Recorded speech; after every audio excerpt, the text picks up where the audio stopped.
पंजाब और खैबर पख्तूनख्वा में इंतखाबात का मामला, 3 इदारों के इनकार के बाद इलेक्शन कमीशन का इजलास बुलाने का फैसला। दोनों सूबाई असम्बलियों के इंतखाबात में सिक्योरिटी की सूरत हाल पर तशवीश है, ऐसा बताना है ज़राई इलेक्शन कमीशन का।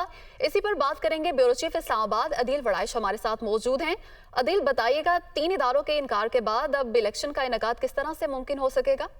जी, इलेक्शन का जो इनकाद है वो खतरे में नजर आ रहा है। दोनों सूबाई असम्बलियों के जो इंतखाबात 90 रोज के अंदर होने थे, लेकिन आइन के आर्टिकल 220 के तहत जो इदारे हैं वो इस बात के अगरचे पाबंद हैं, इलेक्शन कमीशन ऑफ पाकिस्तान के अहकामात मानने के पाबंद हैं, लेकिन इस वक्त की जो मुल्की सूरत हाल है जिसमें सिक्योरिटी सिचुएशन है, इसमें वजारत दिफा की जानिब से जो गुज़िश्ता रोज सूरत हाल बताई गई कि किस तरह इंटरनल और जो बॉर्डर्स की सिक्योरिटी है उस पर कितनी डिप्लॉयमेंट है, और ये मुमकिन नहीं है कि स्टैटिक डिप्लॉयमेंट जो है हर पोलिंग स्टेशन पे जो कही जा रही है। इसके अलावा इलेक्शन कमीशन ने जो इजाफी ग्रांट मांगी थी, यानी जो अखराजात 47 अरब से बढ़कर 61 अरब से तजावुज कर चुके थे, उस पर वजारत खजाना की जानिब से ये कहा गया कि इस वक्त की जो मुल्की सूरत हाल है, इस वक्त पाकिस्तान जो कि मुआशी एक क्राइसिस से गुजर रहा है, तो ऐसे में इजाफी ग्रांट जो है वो न मांगी जाए, इसे इलेक्शन कमीशन दस्तबरदार हो जाए। फिर अदलिया की जानिब से जो जवाब आया रजिस्ट्रार लाहौर हाई कोर्ट की जानिब से, जिसमें कहा गया कि 13.25 लाख केसेस ज़ेर इल्तवा हैं, तो अदालती अफसरान की फराहमी से मुकदमात का जो इल्तवा का मजीद ये बोझ बढ़ जाएगा। तो ऐसे में वजारत दाखिला की जानिब से भी जो खत लिखा गया है, तो ज़राई इलेक्शन कमीशन ये बता रहे हैं कि इलेक्शन कमीशन इस सारी सूरत हाल पर अहम फैसले करने जा रहा है और इसके लिए जल्द एक आला सतह इजलास बुलाया जा रहा है, जिसकी सदारत चीफ इलेक्शन कमिश्नर करेंगे। अरकान इसमें शिरकत करेंगे, क्योंकि ज़राई ने यह बताया है कि जो IG पंजाब ने गुज़िश्ता रोज कम अज कम 4 से 5 माह का वक्त मांगा है कि इस वक्त जो जारी ऑपरेशन है दहशतगर्दों से मुतल्लिक, और जिस तरह से रोजाना की बुनियाद पे सर्च ऑपरेशन भी किए जा रहे हैं, तो ऐसे में जो नफरी है उसका शॉर्टफॉल भी बहुत ज्यादा है। तो ये शॉर्टफॉल जो है ये तकरीबन 3 लाख के करीब बन जाएगा, जो इलेक्शन कमीशन की डिमांड है। तो इलेक्शन कमीशन ऑफ पाकिस्तान के जो ज़राए हैं वो ये बता रहे हैं कि जो इलेक्शन कराने का फैसला है वो सिक्योरिटी की सूरत हाल और अवामी मफाद को पेश नजर रख कर ही होगा। और जो बहुत शुक्रिया, ब्यूरो चीफ इस्लामाबाद अदील वड़ाइश हमारे साथ मौजूद थे। कौमी असम्बली का हंगामा खेज इजलास आज होने जा रहा है। तहरीक इंसाफ के बहाल अरकान का ऐवान में हाजिर होने का इम्कान है। ज़राए की जानिब से बताया जा रहा है कि जबकि दूसरी जानिब कौमी असम्बली सेक्रेटेरिएट का 43 तहरीक इंसाफ के अरकान असम्बली को ऐवान में जाने से रोकने का फैसला सामने आया है। लाहौर हाई कोर्ट का फैसला ताहाल मौसूल नहीं हुआ। ज़राए कौमी असम्बली सेक्रेटेरिएट की जानिब से ऐसा बताया जा रहा है। तो कौमी असम्बली का हंगामा खेज इजलास आज होने जा रहा है। ऐसे में आज हालात किस तरफ जाएंगे जान लेते हैं। हमारे नुमाइंदे यासिर मलिक हमारे साथ मौजूद हैं। यासिर, आगाह कीजिए। जी बिल्कुल, देखिए, आज कौमी असम्बली का इजलास जो है वो दोपहर 4 बजे होगा, लेकिन आज जो मुस्ताफ़ी अरकान कौमी असम्बली हैं जिनके हाई कोर्ट की जानिब से स्पीकर के इस्तीफ़े मंजूर होने के बाद हाई कोर्ट लाहौर की जानिब से मुअत्तल किया गया है फैसला, उसको मद्देनज़र रखते हुए स्पीकर की जानिब से और कौमी असम्बली सेक्रेटेरिएट की जानिब से ये फैसला किया गया है कि आज किसी सूरत भी जो 43 अरकान कौमी असम्बली पाकिस्तान तहरीक इंसाफ के जिनके इस्तीफ़े मंजूर हो चुके हैं उनको आज पार्लियामेंट में दाखिल होने की इजाज़त जो है वो नहीं दी जाएगी। और चूँकि स्पीकर कौमी असम्बली और ज़राए सेक्रेटेरिएट कौमी असम्बली जो है वो ये बताते हैं कि अभी तक ताहाल लाहौर हाई कोर्ट का कोई भी ऐसा फैसला उनको मौसूल नहीं हुआ, लिहाजा स्पीकर कौमी असम्बली का जो फैसला है वो अभी तक सस्टेन करता है। इसके साथ साथ उन्होंने ये कहा कि तमाम तर खबरें जो हैं कि 43 इस्तीफ़े जो हैं वो मंजूर होने के बाद जो हाई कोर्ट में चैलेंज किया गया था लाहौर हाई कोर्ट में, उसका फैसला जो है स्पीकर को मुअत्तल कर दिया गया है। लेकिन ये खबरों में चीज़ें जो हैं वो सुनी गई हैं। कौमी असम्बली सेक्रेटेरिएट को अभी तक लाहौर हाई कोर्ट का ऐसा कोई भी फैसला मौसूल नहीं हुआ। दूसरी जानिब ये भी बताया जा रहा है ज़राए कौमी असम्बली सेक्रेटेरिएट की जानिब से कि जो इस्लामाबाद हाई कोर्ट का जो साबका फैसले हैं उनको बिल्कुल ठीक है। तो ऐसे में प्लान ये है कि रोका जाएगा 43 तहरीक इंसाफ के अरकान कौमी असम्बली को। शुक्रिया आपका यासिर। कराची में ज़िमनी इंतखाबात, PTI की हिकमत अमली तैयार। हर हल्के का उम्मीदवार अपना कैंपेन मैनेजर मुकर्रर करेगा जो हल्के में मुहिम को लीड करेगा। इमरान खान को डॉक्टर्स ने सफर की इजाजत दी तो 16 मार्च से कबल कराची में जलसा होगा। मजीद तफसीलात जानते हैं नुमाइंदा दुनिया न्यूज़ फैसल खान से। जी फैसल खान। دیکھیں پاکستان تحریک انصاف کو ایک مشکلات کا کہا جائے سامنا ہے تو غلط نہیں ہوگا، کیونکہ تحریک انصاف کی جانب سے ایک بلدیاتی الیکشن میں جس طرح اس کی شکست ہوئی تو جو مقامی قیادت ہے اس کو کافی جو ہے تنبیہ کی گئی مرکزی قیادت کی جانب سے، اور ان کو باقاعدہ اب ایک ٹاسک دیا گیا ہے کہ یہ جو ضمنی انتخابات میں اس میں پرفارمنس اچھی کریں اور اس کے ایک بڑی حکمت عملی بنائے۔ اسی حوالے سے پاکستان تحریک انصاف کی مقامی قیادت کی جانب سے کل ایک اجلاس ہوا جس میں ضمنی انتخابات میں حکمت عملی طے کی گئی، اور اس حکمت عملی میں سب سے بڑا ٹاسک یہ ہے کہ لوگوں کو زیادہ سے زیادہ ووٹنگ کے لیے نکالنا ہے، کیونکہ ان کا کہنا ہے کہ بلدیاتی الیکشن میں جس طرح ٹرن آؤٹ کم ہوا اس کی وجہ سے یہ شکست کا باعث بنا۔ اسی لیے اب باقاعدہ طور پر حکمت عملی تیار کی گئی ہے جس میں ہر حلقے میں ایک کیمپین مینیجر بنایا گیا ہے جس کو جو ہے وہ اپنے حلقے کی کیمپین کو جو ہے لیڈ کرے گا۔ اسی طرح مختلف رہنماؤں کو ٹاسک دیا گیا ہے، فردوس شمیم نقوی کو یہ ٹاسک دیا گیا ہے کہ وہ جو جتنی ضمنی انتخابات کی کیمپین ہوگی، انتخابی مہم ہوگی، وہ اس کو لیڈ کریں گے، اور جو حلقے میں جو بھی حکمت عملی تیار کر لی ہے۔ فیصل بہت شکریہ آپ کا۔ آگے بڑھتے ہیں، خبر ہے عدالتی امور سے کاغذات نامزدگی میں مبینہ بیٹی ٹہریان کا ذکر نہ کرنے کا یہ کیس ہے۔ عمران خان نااہلی کیس کی آج اسلام آباد ہائی کورٹ میں سماعت ہونے جا رہی ہے۔ چیف جسٹس عامر فاروق کی سربراہی میں لارجر بینچ آج یہ مقدمہ سنے گا۔ سماعت کب تک شروع ہو جائے گی جان لیتے ہیں، ہمارے نمائندے محمد عمران ہمارے ساتھ موجود ہیں۔ عمران آگاہ کیجیے۔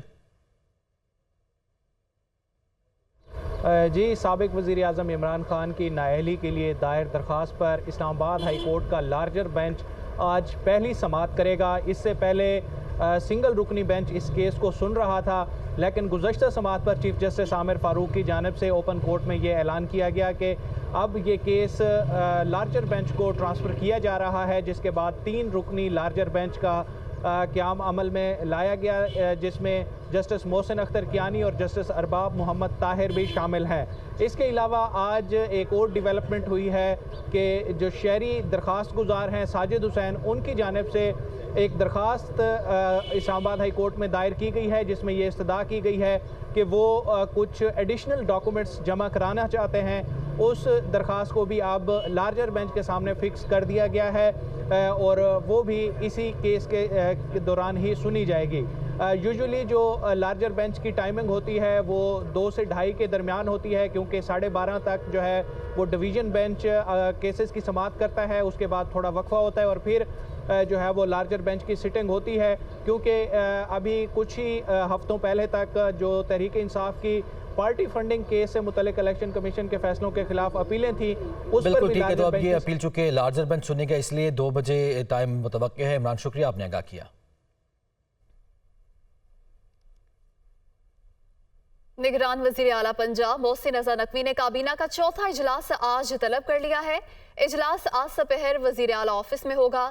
13 نکاتی ایجنڈے پر غور کیا جائے گا۔ مزید تفصیلات جانیں گے، اس حوالے سے نمائندہ خصوصی لیاقت انصاری ہمارے ساتھ موجود ہیں۔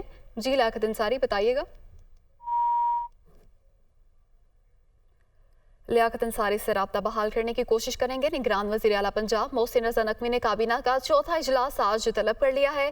اجلاس آج سپہر وزیر اعلیٰ آفس میں ہوگا اور 13 نکاتی ایجنڈے پر اجلاس میں غور کیا جائے گا۔ یہ کابینہ کا 4تھا اجلاس ہے جو نگران وزیر اعلیٰ پنجاب محسن رضا نقوی نے طلب کیا ہے اور اجلاس آج سپہر ہوگا۔ وزیر اعلیٰ آفس میں اجلاس کا انعقاد کیا جائے گا اور 13 نکاتی ایجنڈے پر غور کیا جائے گا۔ نگران وزیر اعلیٰ پنجاب محسن رضا نقوی نے کابینہ کا 4تھا اجلاس آج طلب کر لیا ہے جو کہ آج سپہر وزیر اعلیٰ آفس میں ہوگا اور اجلاس میں 13 نکاتی ایجنڈے پر غور کیا جائے گا۔ محسن رضا نقوی نگران وزیر اعلیٰ پنجاب بننے کے بعد کافی متحرک دکھائی دے رہے ہیں۔ کابینہ کا آج انہوں نے اجلاس طلب کیا ہے۔ آج سپہر وزیر اعلیٰ آفس میں اجلاس ہوگا۔ ادھر ملتان میں ڈسٹرکٹ الیکشن کمیشن کے باہر ہنگامہ رائے کرنے کے مقدمے میں گرفتار تحریک انصاف کے سابق ایم این اے عامر ڈوگر اور نون لیگ کے سابق ایم این اے شیخ طارق رشید سمیت دونوں پارٹی کے گرفتار کارکنان کو انسداد دہشت گردی کی عدالت میں پیش کیا جائے گا۔ گزشتہ روز ہم نے دیکھا تھا ملتان میں ڈسٹرکٹ الیکشن کمیشن کے آفس کے باہر دونوں جماعتوں کے کارکنان آمنے سامنے آئے تھے کاغذات نامزدگی جمع کرانے کے لیے۔ جب دونوں امیدوار وہاں پہنچے تو کلامی ہوئی، ہم نے پھر توڑ پھوڑ بھی دیکھی۔ ایسے میں کار سرکار میں مداخلت اور توڑ پھوڑ کا مقدمہ درج کیا گیا ہے۔ ایسے میں جو دفعات شامل کی گئی ہیں वो दहशत गर्दी दफात के तहत ये मुकदमा दर्ज किया गया है। तो आज दोनों रहनुमाओं को और कारकुनान को जिनको कल गिरफ्तार किया गया था आज यहाँ पे पेश किया जाएगा। गुज़िश्ता रोज़ हमने देखा कि मुल्तान में डिस्ट्रिक्ट इलेक्शन कमीशन के बाहर हंगामा आराई की गई थी। इसके बारे में तफसीलात जान लेते हैं, हमारे नुमाइंदे जानशेर खान हमारे साथ मौजूद हैं। जानशेर, क्या अपडेट्स हैं अभी? जी बिल्कुल, थोड़ी ही देर बाद कल जो गिरफ्तार किए गए थे पीटीआई के साबिक MNA मलिक आमिर डोगर और नून लीग के साबिक MNA शेख तारिक रशीद, उन समेत पीटीआई और नून लीग के दर्जन भर जो कारकुनान हैं उनको थोड़ी ही देर बाद यहाँ पर इंसदाद दहशत गर्दी की अदालत में पेश किया जाएगा, क्योंकि कल पुलिस ने लेट नाइट जो मुकदमा दर्ज किया था उसमें 780A जो इंसदाद दहशत गर्दी का एक्ट है वो शामिल किया गया था। और FIR में लिखा गया है कि पीटीआई और नून लीग के जो कारकुनान हैं इनके जो 7 सरकर्दा जो रहनुमा आए थे NA 155 ज़िमनी इंतखाबात के हवाले से कागजात जमा कराने के लिए, इन्होंने लोगों को उकसाया है, वहाँ पर खौफ व हरास फैलाया है, ये FIR का मतन है। और साथ में डिस्ट्रिक्ट इलेक्शन कमीशन जो है उसके ऑफिस में तोड़ फोड़ की गई, हंगामा आराई की गई, लोगों को जमा किया गया, वहाँ पर अमला जो है उससे डिस्ट्रिक्ट इलेक्शन कमीशन का वो खौफ व हरास का शिकार हुआ, तो जिसके तहत उनके खिलाफ जो है ये FIR दर्ज की गई है। और उसमें नामजद किया गया है 300 से 350 जो अफराद हैं पीटीआई और नून लीग के जो कारकुनान हैं नामालूम, और साथ में जो मालूम थे जिनके नाम दर्ज हैं उन सबको जो है दर्जन भर जो है उनको गिरफ्तार किया गया। और उनके साथ ही पीटीआई के जो MNA हैं आमिर डोगर, सबका MNA, और कुछ देर के बाद उन्हें पेश किया जाएगा। जानशेर खान, शुक्रिया आपका। कराची से खबर शामिल करेंगे। मर्दमशुमारी कैसे होगी, असाजा को इस हवाले से हिदायत जारी कर दी गई हैं। मर्दमशुमारी के लिए असाजा में टैबलेट्स की तकसीम शुरू। सरकारी स्कूल्स के असाजा टैबलेट्स में शहरियों की तफसीलात दर्ज करेंगे। तफसीलात जानेंगे नुमाइंदा एहसन चांडियों से। जी एहसन, बताइएगा। जी बिल्कुल, देखिए कराची में मर्दमशुमारी के हवाले से जो असाजा के लिए हिदायत जारी कर दी गई हैं।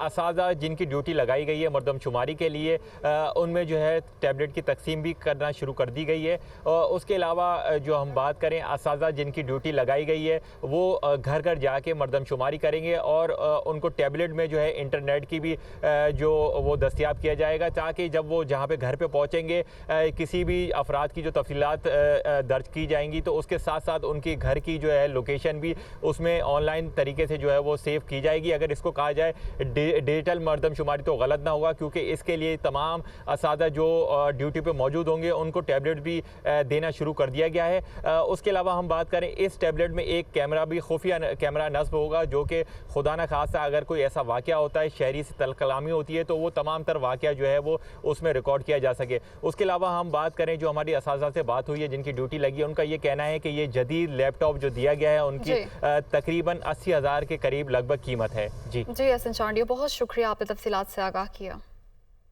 इंटरबैंक में डॉलर की कीमत में बड़ी कमी हुई है, रुपया मजबूत हुआ है। इंटरबैंक में डॉलर की कीमत में 3 रुपये 33 पैसे की कमी देखी गई है।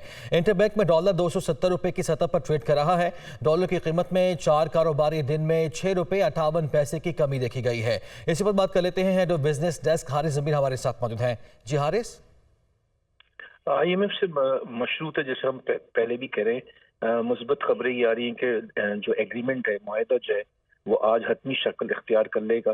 तो इससे जो है मार्केट भी, स्टॉक मार्केट में भी इजाफा हुआ है। साथ ही डॉलर में जो है पिछले 4 रोज में जो कमी हुई है उसकी रीज़न यही है कि IMF से जो है बातचीत जो है वो मुस्बत चल रही है। अब देखें कि हमें आज जो है उसका मुआहदे की ड्राफ्ट जो है मुसवदा मिल जाएगा, तो उससे पता चलेगा कि हमें कौन कौन सी फाइनल कंडीशंस मीट करनी है, जिससे हमें 1.1 बिलियन डॉलर्स के फ्रेश लोन जो है वो IMF से मिले। उसके मिलने के साथ ही हमें अनलॉक हो जाएंगे तकरीबन 9 बिलियन डॉलर्स के loan Asian development, world bank और दूसरे ममालिक से। तो लगता ही है कि फिल वक्त हमें थोड़ा सा सहारा मिलेगा और रुपया मजबूत और मजीद होगा। बिल्कुल ठीक है, सूरत हाल कुछ बेहतर होती हुई दिखाई दे रही। शुक्रिया आपका हारिस। लाहौर और गुजरांवाला समेत पंजाब के मुख्तलिफ शहरों में पेट्रोल की मसनूई किल्लत का सामना है। पेट्रोल जखीरा करने वालों के खिलाफ कार्रवाइयां भी जारी हैं। शेखुपुरा और फूलनगर में जखीरा किया गया 63 करोड़ मालियत का पेट्रोल बरामद कर लिया गया।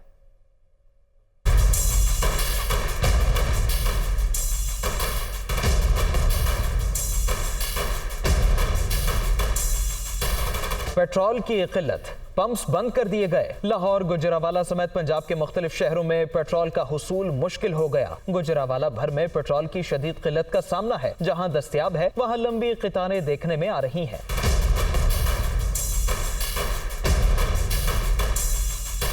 پیٹرول اور ڈیزل کو ذخیرہ کرنے والوں کے خلاف بھی ایکشن کیا گیا۔ شیخوپورہ اور پھول نگر سے ذخیرہ کیا گیا 63 کروڑ مالیت کا پیٹرول برآمد کیا گیا۔ شیخوپورہ میں کارروائی کے دوران 30 کروڑ سے زائد مالیت کا پیٹرول ملا۔ پولیس نے درجن سے زائد آئل ٹینکرز قبضے میں لیے۔ ادھر پھول نگر میں 33 کروڑ مالیت کا ذخیرہ کیا گیا تیل اور ڈیزل برآمد کیا گیا ہے۔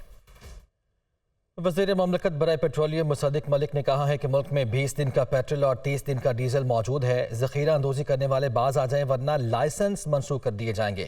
تیل کی قیمتیں بڑھانے کا بھی کوئی ارادہ نہیں ہے۔ وہ اسلام آباد میں نیوز کانفرنس کر رہے تھے۔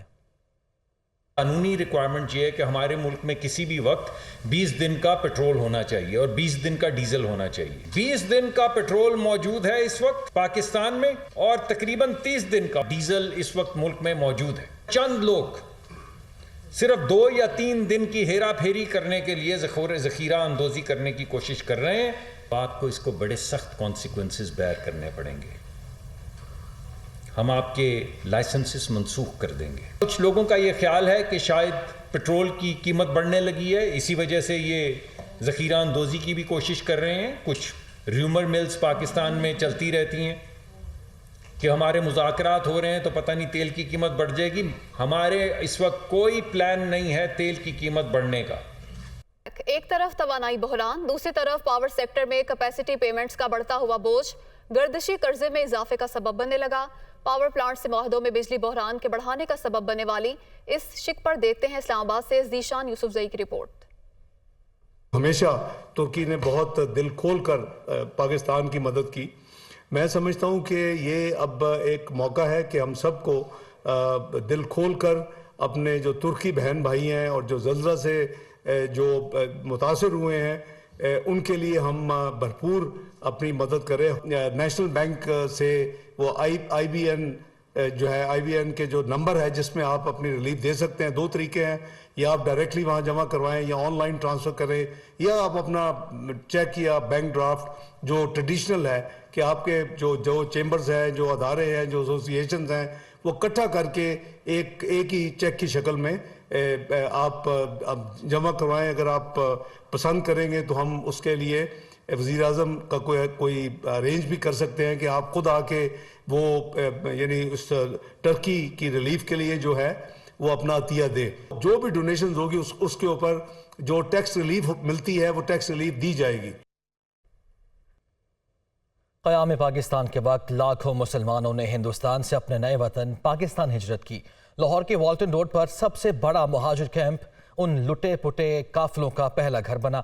ان مہاجرین کی قربانیوں اور مصائب کی یاد میں اسی مقام پر 1985 میں ایک یادگار بنانے کا فیصلہ کیا گیا، مگر کئی حکومتیں آئیں، کئی گئیں، یہ منصوبہ آج تک پایہ تکمیل کو نہیں پہنچ سکا۔ منصوبے پر 38 برس میں کیا پیش رفت ہوئی اور کہاں رکاوٹیں آئیں اور اب صورتحال کیا ہے، بتا رہے ہیں لاہور سے زین العابدین اپنی اس خصوصی رپورٹ میں۔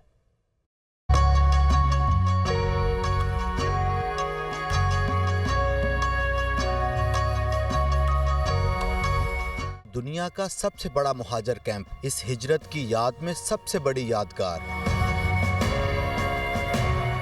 14 اگست 1947 کو ہندوستان کے مسلمانوں کو اپنا وطن پاکستان ملا۔ لاکھوں مسلمانوں نے اپنا گھر بار چھوڑا اور نئی مملکت خداداد کی جانب رخت سفر باندھ لیا۔ ان مہاجرین کو بسانے کے لیے لاہور میں والٹن کے مقام پر مہاجر کیمپ قائم کیا گیا۔ اظہار یکجہتی کے لیے قائد اعظم محمد علی جناح اور محترمہ فاطمہ جناح نے بھی دورہ کیا۔ پاکستان کے مستقبل کے لیے اپنا حال قربان کرنے والے ان مہاجرین کی جدوجہد اور عظیم قربانی کو خراج عقیدت پیش کرنے کے لیے اسی مقام پر یادگار باب پاکستان تعمیر کرنے کا فیصلہ کیا گیا۔ والٹن مہاجر کیمپ پر یادگار تعمیر کرنے کی تجویز گورنر پنجاب غلام جیلانی نے دی۔ سابق صدر جنرل ضیاء الحق نے 1985 میں منصوبے کی منظوری دی۔ منصوبے کی تعمیر کا آغاز ہوا، مگر ضیاء الحق کے حادثے کے بعد تعمیراتی کام رک گیا۔ 1991 میں منصوبے کی افتتاحی تقریب کے موقع پر اس وقت کے وزیر اعظم نواز شریف اور وزیر اعلیٰ غلام حیدر وائی نے اسے نظریاتی اثاثہ قرار دیا और जल्द तकमील का वादा किया, मगर ये भी वफा न हो सका। 15 साल के तवील अरसे के बाद जनरल परवेज मुशर्रफ के दौरे हुकूमत में इस मंसूबे को पाया तकमील तक पहुँचाने का फैसला किया गया। परवेज मुशर्रफ ने कहा कि ये यादगार कौम के लिए बाइसे फख्र होगी। डिजाइन में बास तब्दीलियों के साथ एक बार फिर मंसूबे पर अमल दरामद का आगाज हुआ। इस पर लागत का तखमीना 4 अरब रुपए लगाया गया, जिसमें से 2.5 अरब रुपए जारी भी किए जा चुके। नए डिजाइन के मुताबिक बाबे पाकिस्तान 110 एकड़ रकबे पर मुश्तमिल होगा। यादगार की बुलंदी 150 फीट होगी। इसमें तकरीबन 85 कनाल पर मुश्तमिल तारीखी इल्मी पार्क, एक library, auditorium, playland, gymnasium, canteen, झील, walking track, bike track, service and administration block, shopping complex, restaurant, computer lab और वर्कशॉप के अलावा ओपन एयर थिएटर होगा। तामीराती काम शुरू हुआ, लेकिन 2008 में परवेज मुशर्रफ की हुकूमत खत्म होते ही ये मंसूबा एक बार फिर तातुल का शिकार हो गया। 2009 में वजीर आला पंजाब शहबाज शरीफ ने यादगार की जगह का दौरा किया। बाबे पाकिस्तान के चबूतरे पर बने खैमों पर 80 करोड़ रुपए का पत्थर लगना था। ये पत्थर बैरूने मुल्क से मंगवाया जाना था। वजीर आला शहबाज शरीफ ने लागत कम करने के लिए मुकामी पत्थर लगाने की हदायत की, मगर ना तो बैरूने मुल्क का पत्थर लगा और ना ही मुकामी पत्थर लगाया जा सका। 2010 में वजीर आला पंजाब शहबाज शरीफ ने इस प्रोजेक्ट का फिर दौरा किया और तमीर को जल्द मुकम्मल करने की हदायत की, मगर ये हुक्मनामा भी जुबानी जमा खर्च से आगे न बढ़ सका। 2012 में भी मुस्लिम लीग नून की पंजाब हुकूमत ने प्रोजेक्ट की जल्द तकमील के लिए एक कमेटी तश्कील दी। कमेटी ने कई मीटिंग्स की, लेकिन 2013 की इलेक्शन सरगर्मियों की वजह से बाबे पाकिस्तान तामीराती प्रोजेक्ट सर्द खाने में चला गया। 2013 में मुस्लिम लीग नून ने इक्तदार संभाला तो अपने हल्का इंतखाब में बनने वाले इस मंसूबे को दोबारा शुरू करने के लिए वजीर रेलवे ख्वाजा साद रफीक ने कोशिशें शुरू की। वजीर आला पंजाब शहबाज शरीफ ने जुलाई 2014 में बाबे पाकिस्तान फाउंडेशन बनाई, जिसकी गवर्निंग काउंसिल का चेयरमैन वफाकी वजीर रेलवे ख्वाजा साद रफीक को बनाया गया। मीटिंग्स होती रही, फाइलों के पेट भरते रहे, मगर एक बार फिर प्रोजेक्ट को पाया तकमील तक ना पहुंचाया जा सका। वजीर आला पंजाब शहबाज शरीफ ने एक बार फिर बाबे पाकिस्तान के मुकाम पर जलसा-ए आम में शहरियों को प्रोजेक्ट मुकम्मल करने की खुशखबरी सुनाई। लाहौर का एक अजीम मंसूबा तकमील के मराहिल तय किया जाता है। 2018 में हुक्मरान जमात पीटीआई ने मियां महमूदुर रशीद के जरिए लाहौर हाई कोर्ट से रजू किया, मगर अदालती हुक्म के बावजूद मंसूबा जूं का तू रहा। मंसूबे के डिजाइनर और तहरीक पाकिस्तान के कारकुन भी मंसूबे की तकमील ना होने पर नाला हैं। गुलाम हैदर वाइन, ये देखा जाए तो उसने बुनियाद रखी है, और उसके बाद ये इतने साल हो गए हैं कि गवर्नमेंट ने तवज्जो देनी बंद कर दी।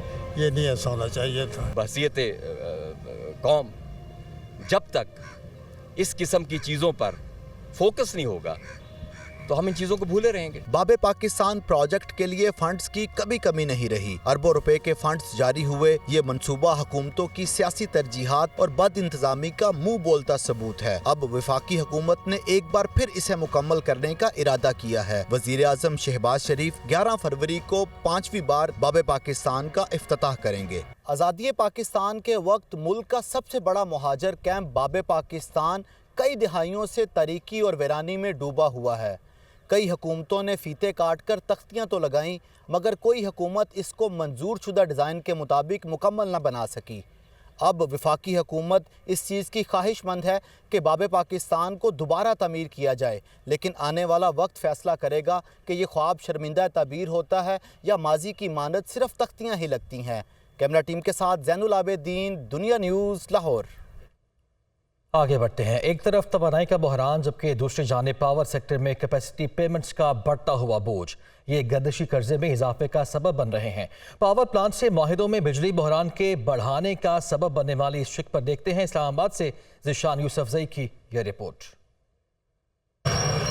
एक तरफ आवाम पर बिजली बिलों में आए रोज इजाफे का बढ़ता हुआ बोझ, तो दूसरी तरफ बिजली घरों के पांचों उंगलियां घी में। निजी पावर प्लांट्स बिजली बनाए बगैर ही बनाने लगे अरबों रुपए, और मुल्क को बिजली के पैदावार की जगह मिलने लगा गर्दिशी कर्जा। प्राइवेट सेक्टर के बिजली घर मुआहदों में कैपेसिटी पेमेंट की शिक के तहत बिजली बनाए बगैर हुकूमत से सालाना अरबों रुपए समेट रहे हैं। नेपरा की रिपोर्ट के मुताबिक साल 2021-22 में हुकूमत ने निजी शोबे के बिजली घरों से बिजली हासिल किए बगैर कैपेसिटी पेमेंट की मद में 585 अरब रुपए अदा किए, जो तरक्याती बजट का 70% बनता है। दूसरी तरफ निजी बिजली घरों ने साल 2021-22 में 45 रुपए फी यूनिट तक महंगी तरीन बिजली पैदा की। साल 2020-21 में कैपेसिटी पेमेंट कीमत में 614 अरब रुपए, साल 2019-20 में 611 अरब रुपए, 2017-18 में 490 अरब और साल 2016-17 में 350 अरब रुपए कैपेसिटी पेमेंट की मद में IPPs पर निछावर किए गए। कैपेसिटी पेमेंट्स हो, सरचार्ज हो या दीगर टैक्सेस, सारे का सारा बोझ आम शहरी यानी बिजली सारिफ ही उठाते हैं। अवाम का कहना है कि बिजली मिलने का दौरानिया घटता जा रहा है मगर बिल बढ़ते चले जा रहे हैं। लोग कमाते हैं सिर्फ बिजली वालों को दे जाते हैं, इसके अलावा वो कुछ कर भी नहीं सकते। दुकान पे आते हैं, दुकान पे लाइट नहीं होती, घर जाते हैं, घर पे लाइट नहीं होती और बिल इतने आ जाते हैं कि हमारी पहुंच से भी ज़्यादा। वफाकी वज़ीर तवानाई खुर्रम दस्तगीर का कहना है कि कैपेसिटी पेमेंट्स पुरानी मीरास है, ताहम नए सोलर मुआहदों में ये शिक शामिल नहीं। शमसी तवानाई का पहला बड़ा प्रोजेक्ट है, वो बहुत जल्द उसकी बिडिंग होगी। उसके एग्रीमेंट में लिखा गया है कि कोई कैपेसिटी पेमेंट नहीं होगी, तो लिहाजा आगे जाते हुए, आगे बढ़ते हुए जो पाकिस्तान की हुकूमत एग्रीमेंट्स करेगी उनमें कैपेसिटी पेमेंट्स नहीं होंगी। तवानाई माहिरीन ने खबरदार किया है कि गर्दिशी कर्जे और आवाम पर बढ़ते हुए बोझ से बचना है तो कैपेसिटी पेमेंट्स का सिलसिला रोकना होगा। महंगे पावर प्लांट्स के बजाय पन बिजली और ग्रीन एनर्जी प्रोजेक्ट्स लाना होंगे। अल्लाह ताला ने सूरज की रोशनी की बेपनाह सलाहियत दे रखी है। अब होना क्या चाहिए? करने के लिए विल चाहिए। पूरी दुनिया में इनसे कौमें बड़ा फायदा उठा रही हैं। कैपेसिटी पेमेंट्स की भारी रकूम जहां तवानाई के शोबे में गर्दिशी कर्जे के बढ़ने का सबब बनते हैं तो वही तवानाई बहरान में इजाफे की बड़ी वजह भी, जिसका बराह रास्त असर सारिफीन पर पड़ रहा है। तवानाई बहरान को कम करना है तो हुकूमत को कैपेसिटी पेमेंट की शिक सोलर के अलावा दीगर पावर प्लांट्स के साथ किए गए मुआहदों से भी खत्म करना होगा, जो कि 25% गर्दिशी कर्जे का सबब बन रही है। कैमरामैन सहर जेलानी के साथ ज़ीशान यूसुफजई, दुनिया न्यूज़, इस्लामाबाद। कभी हम खबर आप तक पहुंचाएं इस्लामाबाद से। शेख रशीद की जमानत बादस गिरफ्तारी की दरख्वास्त पर फैसला महफूज कर लिया गया है। दरख्वास्त पर समाअत हुई और फैसला महफूज कर लिया गया। शेख रशीद की जानिब से अदालत से रजू किया गया था जमानत के हवाले से और दरख्वास्त पर समाअत के बाद फैसला महफूज कर लिया गया है। शेख रशीद की गिरफ्तारी अमल में लाई गई थी और उनकी जानिब से जमानत के लिए अदालत से रजू किया गया था और दरख्वास्त पर समाअत के बाद फैसला महफूज कर लिया गया है। शेख रशीद की जमानत बादस गिरफ्तारी की दरख्वास्त पर फैसला महफूज कर लिया गया है। इस्लामाबाद से खबर सामने आई है। मजीद तफसीलात जानते हैं नुमाइंदा हसीब मलिक से। हसीब, बताइएगा इस हवाले से। जी बिल्कुल, ये शेख रशीद की जानिब से जमानत बादस गिरफ्तारी की दरख्वास्त दायर की गई थी, जिसके ऊपर समाअत एडिशनल सेशन जज ताहिर अब्बास सिपरा ने समाअत की है। प्रोसिक्यूटर अदनान अदालत में पेश हुए थे, जबकि मुद्दई मुकदमा जो थे वो भी अदालत में पेश हुए। शेख रशीद के जो वकला थे उनकी जानिब से दलाइल का आगाज किया गया और उनकी जानिब से FIR जो दर्ज की गई थी थाना अपारा के अंदर, उसके अंदर जो दर्ज दफात थी उसकी मुखालफत की गई कि ये जो दफात लगाई गई हैं इसके तहत मुकदमा दर्ज ही नहीं होता। और इसके साथ साथ जो वकला थे शेख रशीद के, उनकी जानिब से ये कहा गया कि जो दफात लगाई गई हैं वो या तो सिर्फ वफाकी हुकूमत या सूबाई हुकूमत की मुतय्यद के अंदर तो लगाई जा सकती हैं, लेकिन किसी आम शहरी की दरख्वास्त बहुत शुक्रिया आपका।